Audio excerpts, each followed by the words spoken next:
আজকে লেকচার 3-এর আমরা এই গুরুত্বপূর্ণ অঙ্কগুলো করব। যদি বর্গের অন্তর এই শিরোনামে অঙ্ক থাকে, অর্থাৎ দুটি সংখ্যার বর্গের অন্তর 199 হলে সংখ্যা দুটি কি কি, সেক্ষেত্রে খুব সহজে আমরা এই দুটি সংখ্যা নির্ণয় করতে পারি।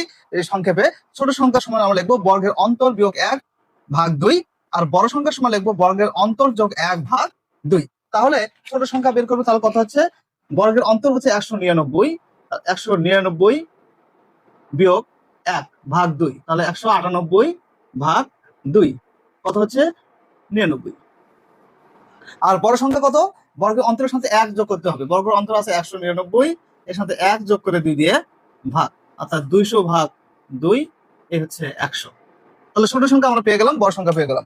অথবা যে কোনো একটা বের করলেই হবে। যদি ছোট সংখ্যা বের করি তার সাথে 1 যোগ করলেই বড় সংখ্যা পেয়ে যাব, আর যদি বড় সংখ্যা বের করি তার থেকে 1 বিয়োগ করলেই ছোট সংখ্যা পেয়ে যাব। এইরকম যত অঙ্ক আসুক আমরা এই নিয়মে করে ফেলবো। এবার যদি বর্গের অন্তর না থাকে, বর্গের সমষ্টি, দুটি সংখ্যার বর্গের সমষ্টি 41, সংখ্যা দুটির গুণফল 20, সংখ্যা দুটির বর্গের বিয়োগফল কত? অর্থাৎ বর্গের সমষ্টি এবং গুণফল যদি দেওয়া থাকে তাহলে বর্গের বিয়োগফল, বর্গের পার্থক্য বা বর্গের অন্তর আমরা এভাবে নির্ণয় করতে পারি এই সংক্ষিপ্ত সূত্রের সাহায্যে।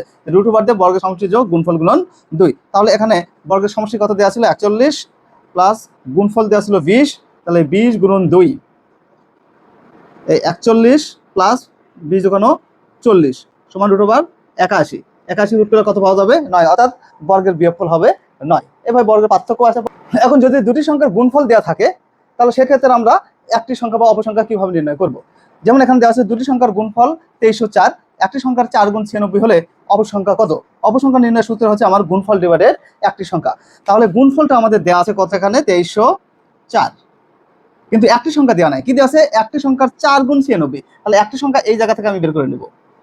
একটি সংখ্যা সমান 96/4, তাহলে হচ্ছে 24, 4 24 96, তাহলে একটি সংখ্যা কত আছে?